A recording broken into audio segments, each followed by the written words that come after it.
What's happening? My name is Coach Colin Henderson, and if you're watching this, you are a coach and you recruit, and you've noticed that, man, I wish I could coach just the X's and O's, but you know that a lot of your job is recruiting young people. And if you can't recruit, if you can't create a message that's sticky, if you can't penetrate through the noise, because there's a lot of noise, then you won't attract the right talent and retain the right talent with transfer portal, NIL. So, Colin Henderson, played 2 sports in college, Fortune 500 speaker, author of 8 books. I have a new book now on really the psychology of influence.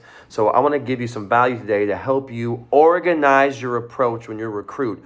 I'm sure you know everything about recruiting, and you probably do these things innately. But I'm going to give you a 3-step process that what I want you to do to think about in this sequence for you to attract, to develop and retain top talent in your program. Here are the 3 steps.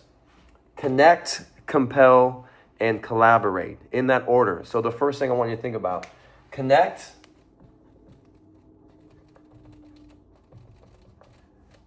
with curiosity. A huge mistake in recruiting is you just offer features and benefits of your program. You highlight all the pluses, all the stats, all the bells and whistles, and why you think your program is important. But this is when you go buy a car and they just give you features and benefits where they haven't, so then ask, why are you buying the car? So don't assume, be curious. Don't be judgmental, be curious. This is what I call targeted recruiting. You do this innately, but use curiosity to truly understand what drives that recruit. Ask some questions about who they are, about why do they compete, or what led them to their sport, what gets them excited. But if there are 2 things I want you to understand about this student athlete is, what is their goal? That's simple. What are they striving to achieve?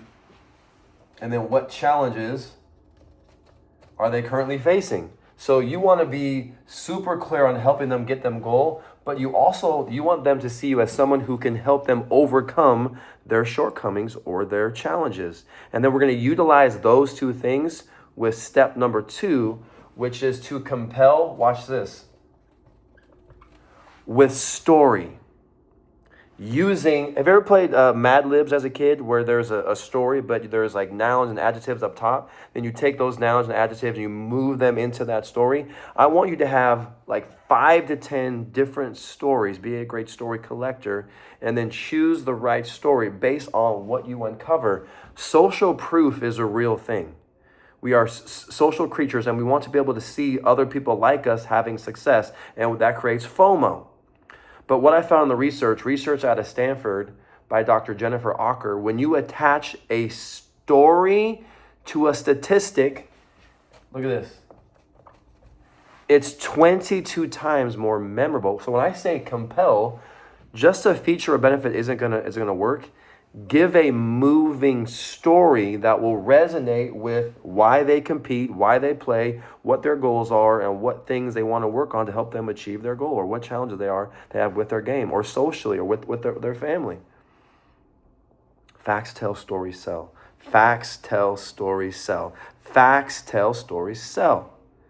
And the 2 most powerful words you can use in storytelling are, look at this, imagine and you. Are you aware that the brain cannot tell the difference between a real and imagined event? So when you say the word imagine, you take what you learned in that discovery process and you create a future picture of imagine yourself and seeing this and experiencing this, and you put them at the center of that story. Maybe visually tell that story. But use storytelling, whether visually or whether using words that they can see and feel, because the Greeks taught us over 2,000 years ago, the laws of influence are ethos, pathos, logos.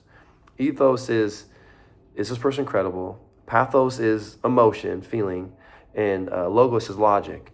Of those 3, the most powerful lever to pull in creating behavior change is emotion. And there's no more powerful tool to create emotion in a recruit by using storytelling.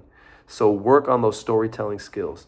Now, lastly, is to collaborate on a needs-based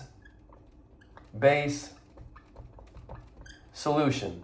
So your, I guess, offer or pitch, again, is going to be tailored directly to the need. And let me just double click on this first one. I love this thought from Mary Poppins. Well begun is half done. Before you tell the story, before you give the offer, get those needs and that depth of discovery. Use different stories where they see themselves, they can relate, they feel emotion, or there's a sense of like uniqueness, of vulnerability, or feeling connected, or this growth journey. And then the offer, will you sign with us? The offer is tailored where you need to paint yourself as the best offer that can collaborate on a needs-based solution on what they want, not what you want. They're the hero of the story, you aren't. This is the easiest part. This right here is probably 95% of the process. And then you customize and tailor the offer on a collaborative base. And I'm sure in this modern time, Colin, it's money and it's playing time. That's true. But there's companies and products that have lower resources. Maybe they're more expensive and they're able to convert people. If you're only relying on money, you are not a good recruiter, period. So if you have lower resources, or if you're in a field where everybody has the same amount of high resources, what are you doing to be different in this process?